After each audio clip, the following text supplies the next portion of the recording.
2 out of the 16 Ixseed are on the brink of going extinct, and have come seeking the aid of Sora and Shiro, the only 2 people on Disboard that would be willing to help them, because it is Sora and Shiro's goal to challenge God. And to do that, they kinda need all 16 races to be alive in the first place, to be able to bring them all together. And so, after having the Dampier representative Plum come to plead her case to Sora and Shiro, and after much deliberation and shenanigans that took place, both Sora and Shiro, along with the Shrine Maiden, have agreed to go to Ocean in an effort to save both Dampier and Siren from the stupidity of the Sirens that got them in this near-extinction situation in the first place. And so, if we are going to a city under the ocean, then that means it is time for the No Game, No Life beach episode. But unlike other series where beach episodes take place, this one is not just fan service. There are plot-relevant things that take place in this episode. Some of it only becoming clear later on, but there is relevant lore that is dropped in this chapter as well. And with it being No Game, No Life, of course, at the beach, there is going to be a game. So we start off this chapter with Sora and Ino on the beach. Sora laying there under an umbrella, being fanned by the servant girls of the Shrine Maiden, living the life, all while trying to ignore the muscly werebeast man wearing nothing but a loincloth standing next to him. In this chapter, Ino and Sora are quite the comedic duo.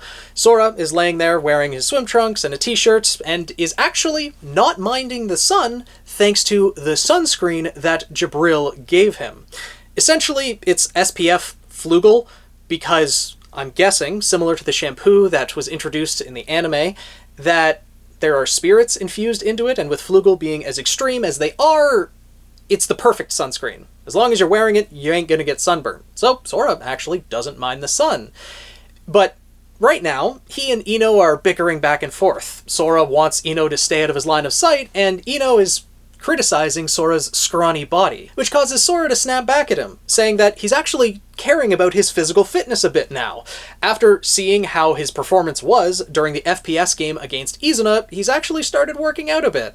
He doesn't tell Ino the fact that he was surprised himself that his limit for crunches and push-ups was actually 50, which, if that's 50 of each, that's actually pretty impressive, because I think most people would struggle to do 50 consecutive push-ups. So Sora actually kinda strong, maybe? Before their bickering can continue, though, they are interrupted by the rest of their compatriots.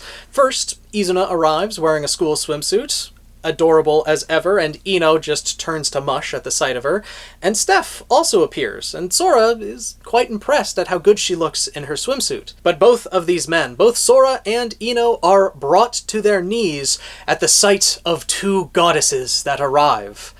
The Shrine Maiden and Jabril show up in their swim attire, and both of them find their common ground, now knowing the reason why they were born, just to witness this sight.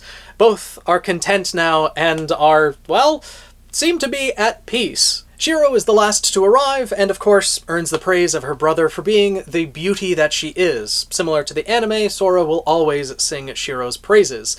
All of them, though, seeming to have forgotten the entire reason why they came to the beach in the first place, as they are reminded by Plum, who's not actually standing out in the sun with the rest of them, because right now it's like midday. The sun is shining strong, and for Dampier, as Jabril explains to us, that is lethal. The Dampier have the exact same illness that they would pass on to another individual when they bite them. If they are exposed to sunlight, that will kill them.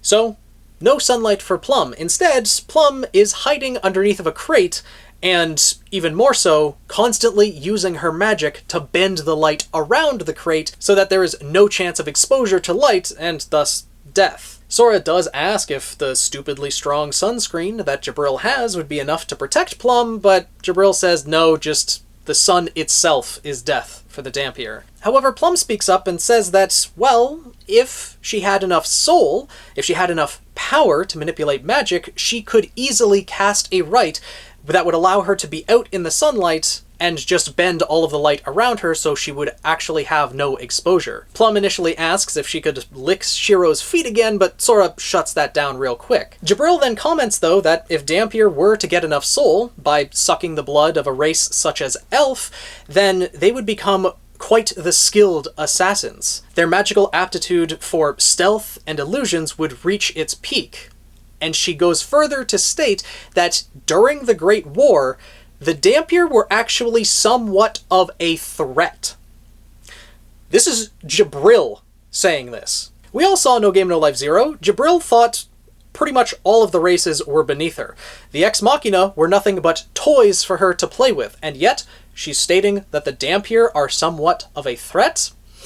That is pretty significant. And based on this alone, when I read it for the first time, I immediately understood that the rankings that are currently existing in Disboard, that are just about the magical aptitude that each individual race has, that does not denote their actual threat level.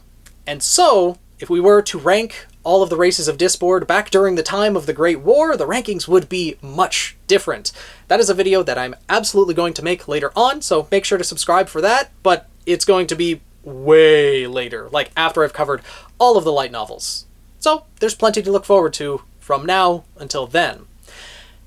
And Sora, upon hearing this, questions, so, like, Dampier would be at the peak of their power if they ingested elf blood, and yet if they so much as took a drop of a Flugel's blood, they'd just be vaporized? How exactly does that work? Why is there such a difference between Ixseed rank 7, the elf, and Ixseed rank 6, the Flugel?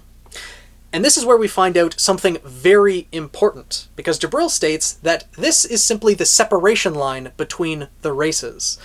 The lower 10 races are considered living things, and the higher 6 races are considered living beings.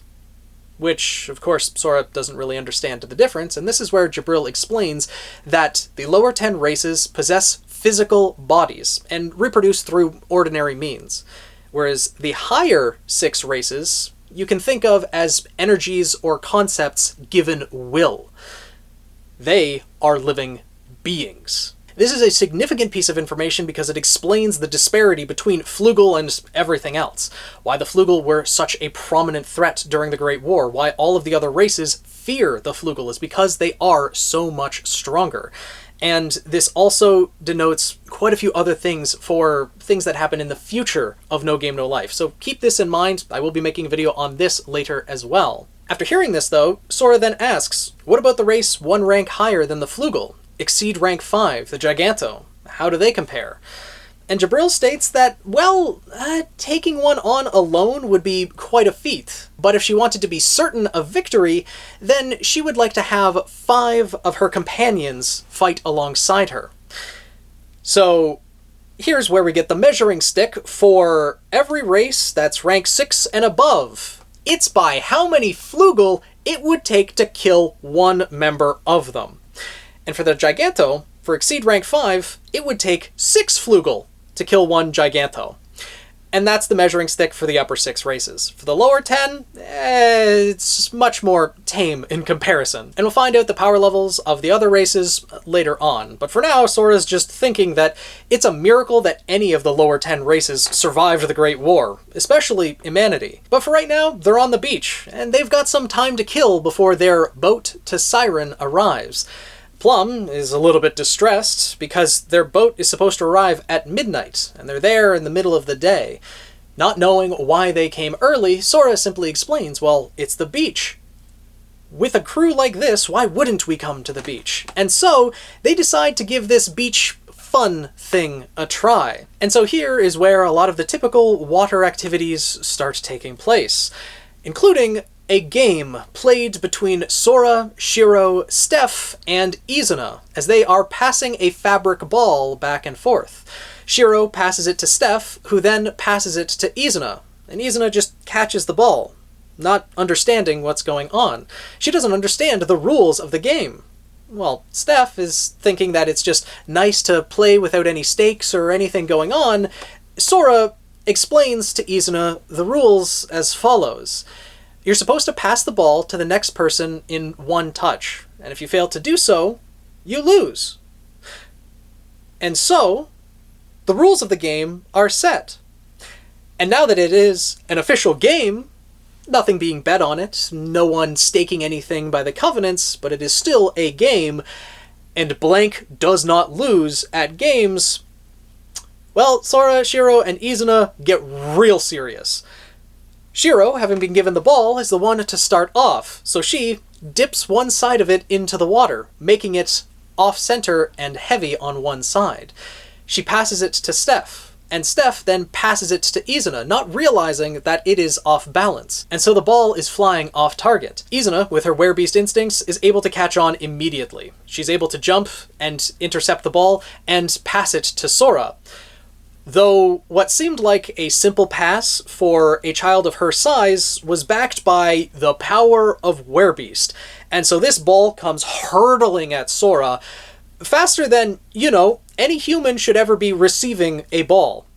Sora is unfazed, though. He immediately slams his arms into the water, creating a wall of water that intercepts the ball and stops nearly all of its momentum, and soaking the ball practically completely.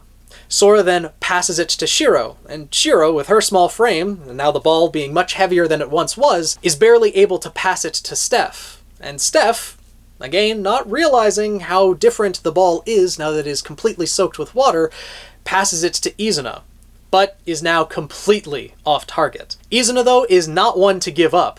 She darts towards the ball so fast that she disperses the water where she was initially standing. She reaches the ball and hits it with her full force.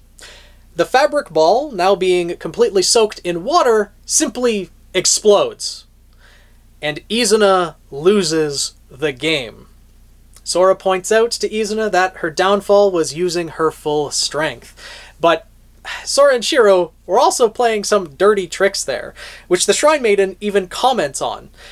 She gives them credit for being able to defeat Izuna in an IRL physical competition, but their disregard for the rules is still something to behold. And the Shrine Maiden was going to comment further until she felt a presence behind her. She turned to see Jabril, now holding the top of her swimsuit. Jabril had swiped it from her, and the Shrine Maiden is not going to take too kindly to that. Her eyes immediately get aggressive, and she threatens to run Jabril down. Jabril, of course, being the troll that she is, simply says, "Oh, what is a doggy that's going to run on land going to be able to do?" And so that conflict starts to ensue. In the meantime, everyone is actually surprised that Steph is able to swim. Everyone present, Sora, Shiro, Izuna, and even Ino, question why she feels the need to have learned how to swim. Creatures on land have no need to. There's no reason for them to swim. But Steph just ignores them and offers to teach Shiro how to swim, holding her hands while she kicks in the water. That doesn't last long, though, because of what is happening a little bit further out to sea. Jabril and the Shrine Maiden are doing a little bit more than just joking around. Jabril has taken yet another piece of the Shrine Maiden's clothing and is threatening to strip her naked, while the Shrine Maiden is charging after Jabril full force, jumping from the bottom of the ocean up to the top to get some air to try to grab her clothes back, switching from golden to scarlet as she's activating her blood break, running on top of the water and even at some points running on top of the air.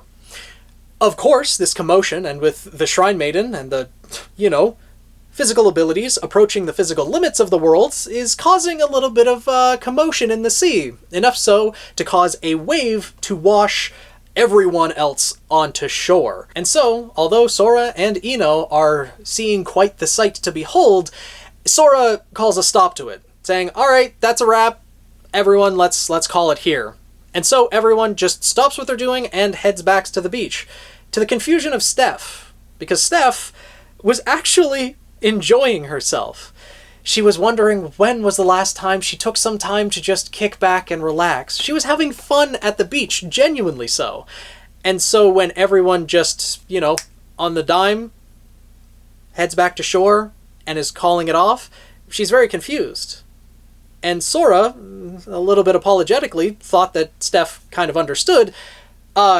no one here actually likes the beach. Sora and Shiro, of course, because they're shut-ins, and even though they do have incredibly strong sunscreen, they still just don't like the sun in general. And for the werebeasts, well, the sand gets everywhere in their fur. That is incredibly uncomfortable. They all just thought that they would give this fun that Sora had described a try, and now that they had gotten their fill, they were done with it. None of them wanted anything to do with the beach anymore.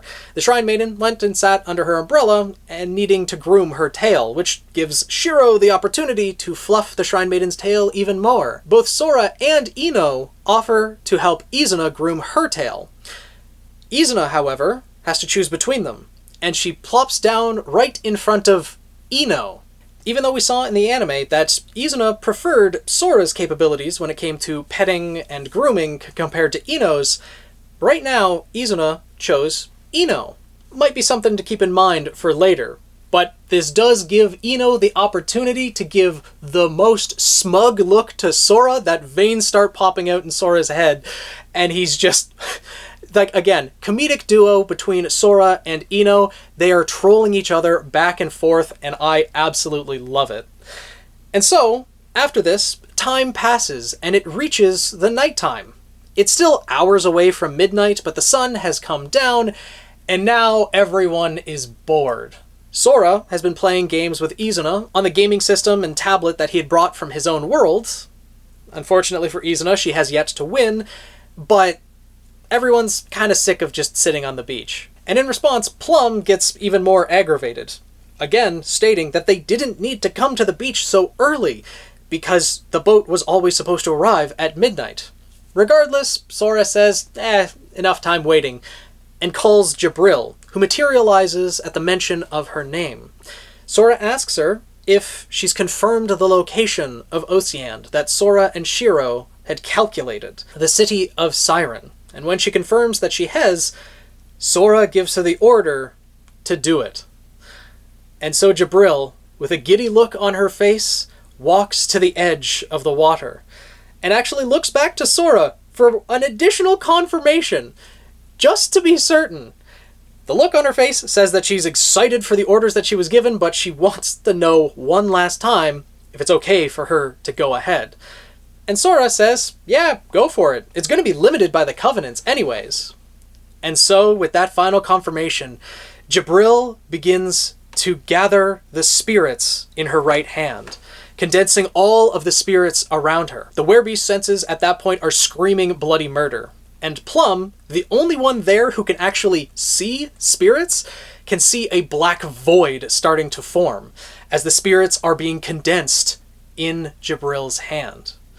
As even the Immanity are watching can see the condensed spirits begin to glow. They have no perception of spirits, and yet it is becoming so concentrated that light is forming in Jabril's hand. She grasps the light, raises it over her head, and using only 5% of her full power, brings it down.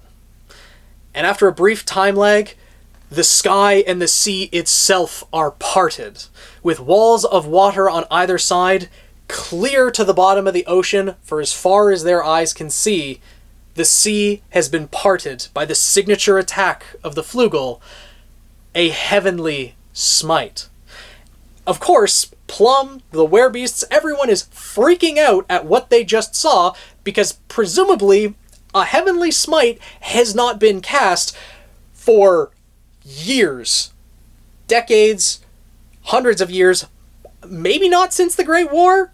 We don't actually know, because the Flugel would have no reason to cast a heavenly smite outside of, what the Flugel's instincts would tell them to do, which is annihilate all of the other races. The Covenants prevent that, though. However, in this case, there is no malice or intent to kill behind the heavenly smite, and Jabril was able to utilize it. I'm guessing no one there had seen a heavenly smite in action before. And this was 5% power, and just like Moses, just split the entire sea. The entire purpose of this, though, was for Jabril to actually see the capital of Siren. And she's successful in doing so, meaning that she can now shift there anytime that she wants to. Jabril can teleport to any place that she has been to before. And so, Blank is breaking in. They are going to not wait for Siren and the boat that they are supposedly going to send, and instead go to Ocean themselves. Jabril encourages everyone to grab onto her clothing as they are about to shift under the sea. The walls of water at this point rush back, and Jabril surmises that there is no air in Ocean, so she is going to teleport, taking all of the air within a 200-meter radius along with them. Completely ignoring Plum, who said, "Oh, we have a spell so that you guys can breathe underwater," Jabril activates her right and teleports all of our main crew, along with everything within a 200-meter radius, along with them to the bottom of the ocean.